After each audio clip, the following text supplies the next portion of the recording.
हिंदी साहित्य संपूर्ण घटना चक्र क्विक रिवीजन विद आरती शर्मा। दोस्तों, आपको मेरे चैनल पसंद आए तो इसे लाइक करें, शेयर करें, मेरे चैनल को सब्सक्राइब करें।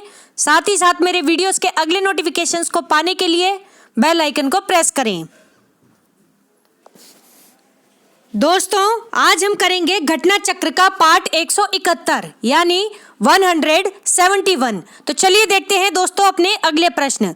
ध्यान दें, प्रश्न है सही कथन चुनिए। सही कथन चुनिए, ठीक है। तो इसका सही उत्तर है दोस्तों ऑप्शन ए। ऑप्शन ए जो है वह बिल्कुल सही है। ठीक, क्या है देखते हैं। तो या और वह ध्वनियां अर्ध स्वर कहलाती हैं। क्या कहलाती हैं? अर्ध स्वर ध्वनियां कहलाती हैं। कौन सी? या और वह ध्वनियां। ठीक है, ध्यान रखेंगे दोस्तों, ये कथन बिल्कुल सही है।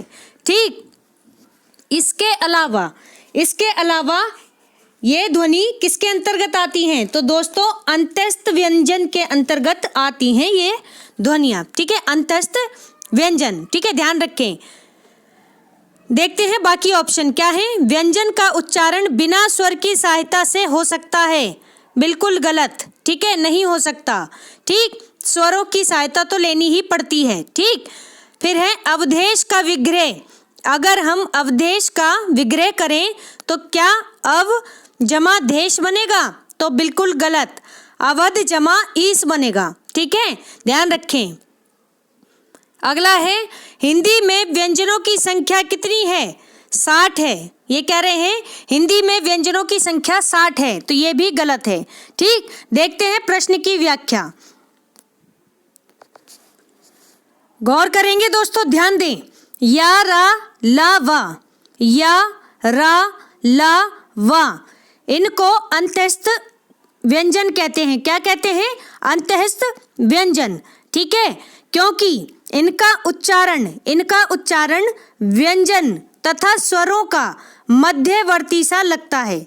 ठीक है, किस वजह से इन्हें हम अंतस्थ व्यंजन कहते हैं? तो दोस्तों जब हम इनका उच्चारण करते हैं तो व्यंजन और स्वरों का, तो इनका उच्चारण कैसा लगता है? व्यंजन और स्वरों के मध्यवर्ती सा लगता है। ठीक है, यानी कि उनके बीच में हो ऐसा लगता है। ठीक है, ध्यान से समझें। स्वर व्यंजनों के ये अंतः स्थिति से, स्वर व्यंजनों के ये अंतः स्थिति से जान पड़ते हैं। कैसे लगते हैं? कि ये स्वर और व्यंजनों के बीच की स्थिति है। क्या? अंतःस्थ व्यंजन। ठीक है, ध्यान रखें।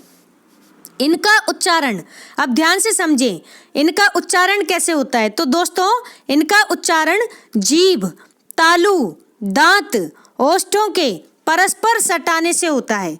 कैसे होता है? जीभ, तालु, दांत और ओष्ठों के परस्पर सटाने से होता है। ओष्ठ मीन्स होंठ। ठीक है, कहीं कहीं ओंठ भी कहते हैं। ठीक, तो यानी जब हम इसका उच्चारण करते हैं तो हमारी जीभ सटती है।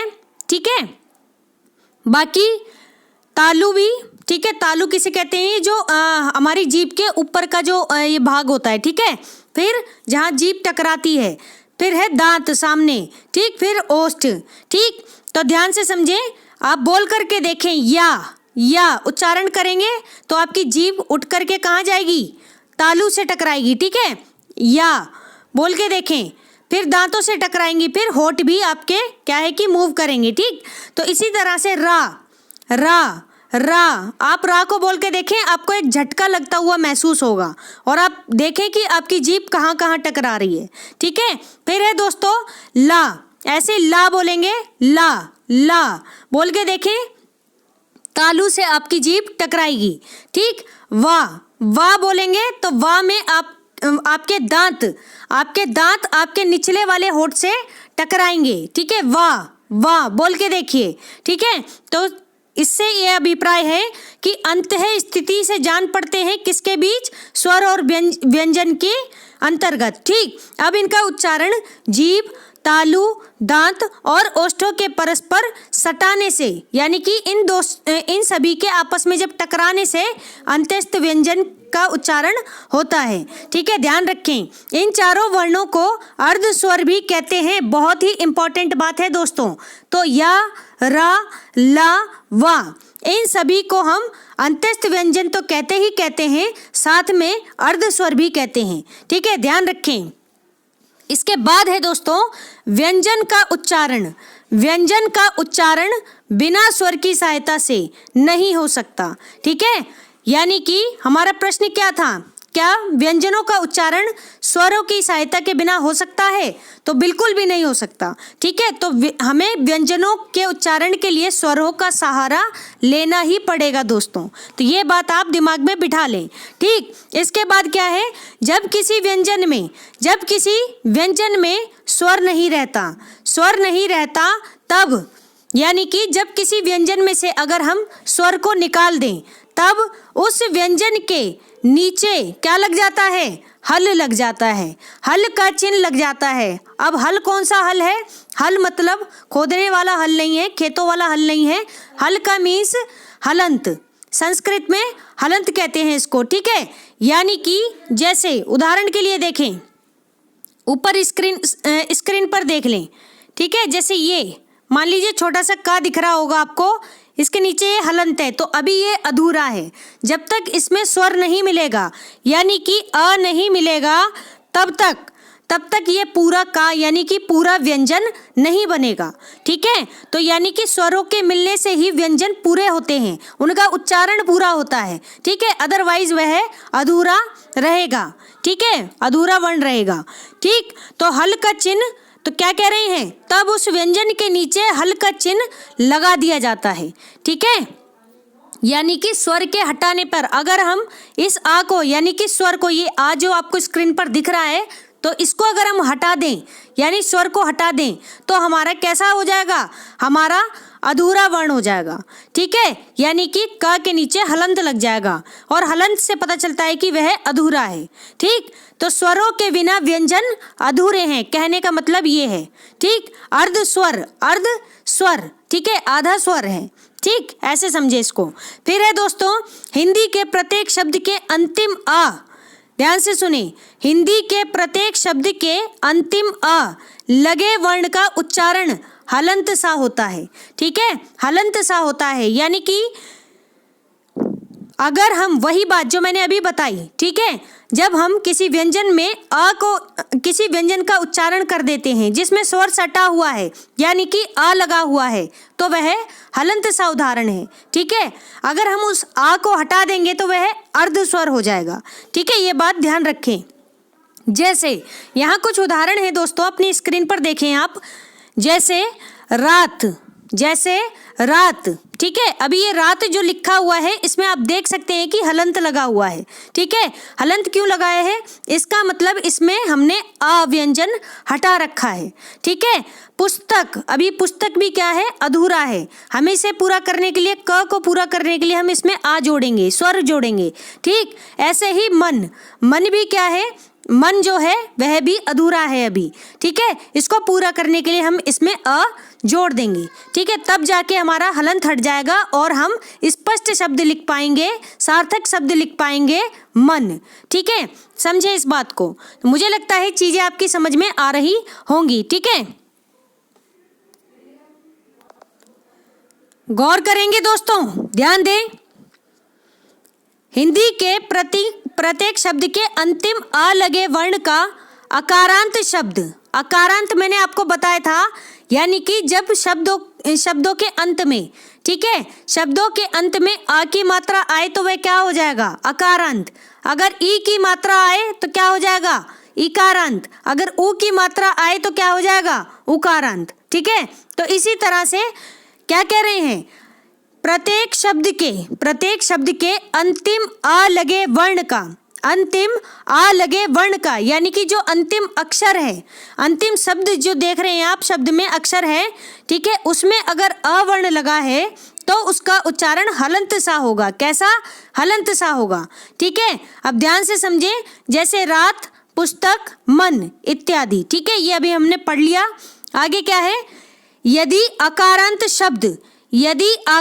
शब्द, मैंने बताया आकारांत क्या होता है? जिन शब्दों के अंत में आ की मात्रा आती है उन्हें हम आकारांत कहते हैं। ठीक है, तो आकारांत शब्द का अंतिम वर्ण संयुक्त हो, ध्यान से समझें, जो आकारांत शब्द है दोस्तों, अगर उसका अंतिम वर्ण संयुक्त हो तो अन्य आ का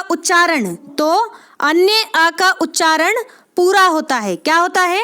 अन्य आ का उच्चारण पूरा होता है। ठीक है, जैसे सत्य, आप बोल के देखें सत्य, तो आपको आ की आवाज अलग से सुनाई देगी। ऐसे ही आप बोलेंगे ब्रह्मा, ठीक है। फिर आप बोलेंगे, हालांकि ये ब्रह्म है लेकिन हम बोलते क्या है? ब्रह्मा। फिर ऐसे ही धर्म, ठीक है, आपको आ की आवाज अंत में सुनाई देगी दोस्तों। ठीक है, ये खास बात है, तो ध्यान से समझें। ठीक है, तो ये उदाहरण हो गए, जैसे सत्य, ब्रह्म, धर्म इत्यादि। ठीक है दोस्तों, आगे देखते हैं व्यंजनों की संख्या।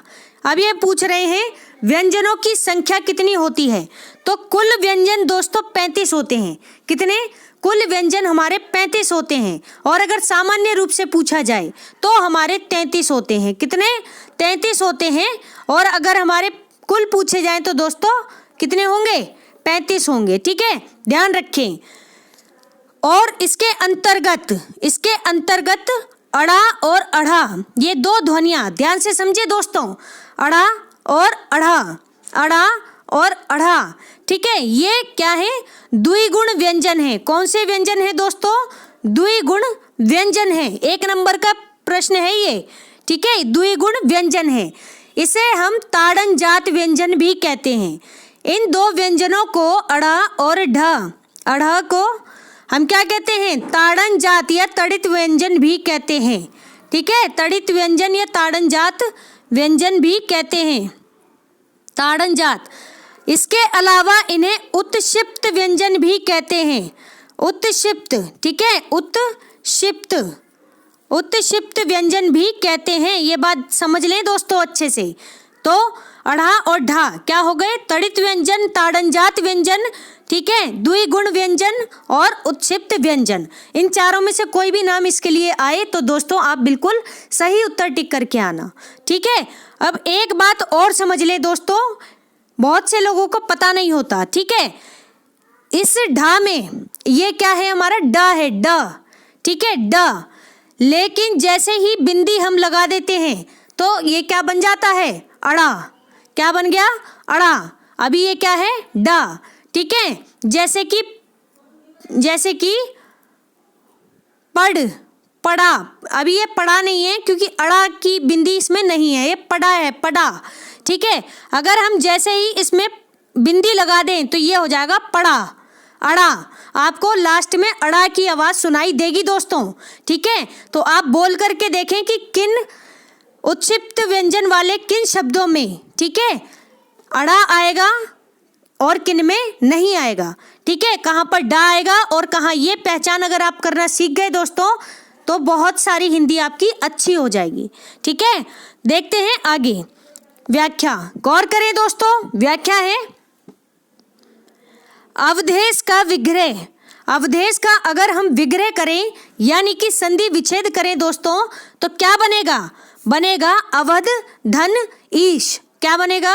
अवध धन ईश। ठीक है, आप स्क्रीन पर देख सकते हैं दोस्तों। ठीक है, क्योंकि अवधेश जहां पर एक ही मात्रा होती है वहां पर ये क्या हो जाएगा?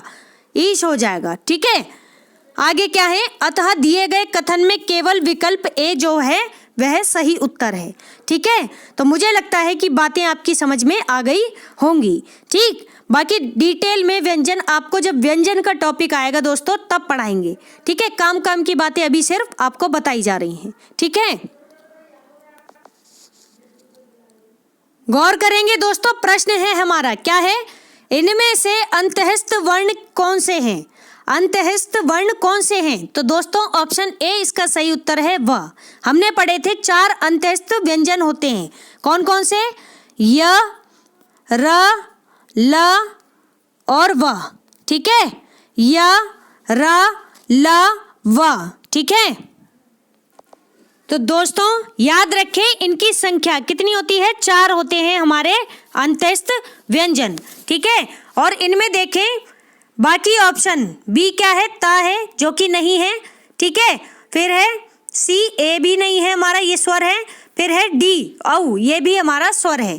ठीक, तो इनमें से कोई भी नहीं है अंत्यस्थ व्यंजन। कौन सा है दोस्तों? Option A. ऑप्शन ए इसका सही उत्तर है। ठीक है, ध्यान रखेंगे। अगला प्रश्न है, ध्यान दे दोस्तों, इनमें से कौन सी ध्वनि अंत्यस्थ नहीं है? इनमें से कौन सी ध्वनि अंत्यस्थ नहीं है? तो ऑप्शन बी ब। ठीक है, ब ध्वनि अंत्यस्थ व्यंजन नहीं है। इसके अलावा व, र और डी, ला, ये चारों, ये तीन क्या हैं? तीनों की तीनों क्या हैं? अंत्यस्थ व्यंजन है, ध्वनि है। ठीक है, बाकी बा नहीं है। ठीक है, बा नहीं है, तो ध्यान रखेंगे दोस्तों। ठीक है, इसका सही उत्तर क्या है? Option B. ठीक है, बा। ठीक, ये क्या है? नहीं है अंत्यस्थ ध्वनि। अगला प्रश्न है दोस्तों, ध्यान दें, क्या है? इनमें से कौन सा वर्ण स्पर्श व्यंजन नहीं है? ठीक है, तो ये कह रहे हैं इनमें से कौन सा वर्ण स्पर्श व्यंजन नहीं है। तो दोस्तों सबसे पहले तो ये समझे कि स्पर्श व्यंजन होते कितने हैं। तो स्पर्श व्यंजन होते हैं दोस्तों 25। कितने? 25। और कहाँ से कहाँ तक? तो का वर्ग से लेके पा वर्ग तक। कहाँ तक? पा वर्ग तक। ठीक है, का वर्ग कहने का क्या अभिप्राय है? का से कबूतर वाली पूरी लाइन। ठीक है, जैसे का, खा, गा, घा, अणा। ठीक है, ध्यान रखें। ठीक है, फिर है ये का, खा, गा, घा, अणा, चा, छा, जा, झा, न, ऐसे चा वर्ग, टा वर्ग, ता वर्ग, ठीक है, पा वर्ग। ये होते हैं हमारे कितने? कचट तप। इसका क्या फॉर्मूला है अगर आप याद रखें? तो कचट तप। ठीक है, ये सारे क्या हैं? ये हमारे 5 वर्ग हैं। ठीक है, जिसमें का वर्ग से लेके पूरे पा वर्ग तक क्या होते हैं? स्पर्श व्यंजन। क्या होते हैं? स्पर्श व्यंजन। ठीक है, तो ध्यान रखें। अब ये क्या पूछ रहे हैं ये समझे, तो इनकी संख्या जरूर याद रखें दोस्तों। स्पर्श व्यंजन की संख्या होती है 25। ठीक है, ध्यान रखें। देखते हैं प्रश्न, गौर करेंगे। इनमें से कौन सा वर्ण स्पर्श व्यंजन नहीं है? हमारा प्रश्न ये है। तो दोस्तों ऑप्शन डी क्या है? हमारा स्पर्श व्यंजन नहीं है। ठीक है, स्पर्श व्यंजन नहीं है। क्यों नहीं है? क्योंकि ये हमारा क्या है? अंत्यस्थ व्यंजन है। अंत्यस्थ व्यंजन है। ठीक है, ध्यान रखें, अंत्यस्थ व्यंजन। ठीक है, अभी हमने पढ़ा था या, रा, ला, वा। ठीक है, या, रा, ला, वा, ये क्या है? अंत्यस्थ व्यंजन है। इसके अलावा बाकी ऑप्शन देखें, का, चा और टा, ये तीनों की तीनों क्या हैं? तीनों की तीनों स्पर्श व्यंजन हैं। ठीक है, बाकी या हमारा स्पर्श व्यंजन नहीं है। ठीक है, तो ऑप्शन डी बिल्कुल ही गलत है, लेकिन प्रश्न की दृष्टि से सही है। ठीक है, ये बात समझें, तो ध्यान रखें ऑप्शन डी। ठीक है, इसका सही उत्तर है प्रश्न का। गौर करेंगे दोस्तों, अगला प्रश्न है, क्या है? कामता प्रसाद गुरु ने बाह्य प्रयत्न के अनुसार, कामता प्रसाद गुरु ने बाह्य प्रयत्न के अनुसार व्यंजनों के कितने भेद माने हैं? तो दोस्तों ऑप्शन डी 2 भेद माने हैं। ठीक है, कामता प्रसाद गुरु ने बाह्य प्रयत्न, ध्यान से समझे दोस्तों, ये शब्द ध्यान रखें, बाह्य प्रयत्न, इसके अनुसार व्यंजनों के कितने भेद माने हैं? तो 2 भेद माने हैं। किसने? कामता प्रसाद गुरु ने। देखते हैं दोस्तों व्याख्या। कामता प्रसाद गुरु ने अपनी पुस्तक हिंदी व्याकरण एक पुस्तक है कामता प्रसाद गुरु की, जिसमें उन्होंने उद्धृत किया है। क्या उद्धृत किया है? ध्यान से सुने। बाह्य प्रयत्न के अनुसार व्यंजनों के 2 भेद होते हैं। कौन कौन से 2 भेद होते हैं? तो दोस्तों एक होता है अल्प प्राण, एक होता है महाप्राण। ठीक है, एक होता है अल्प प्राण, एक होता है महाप्राण।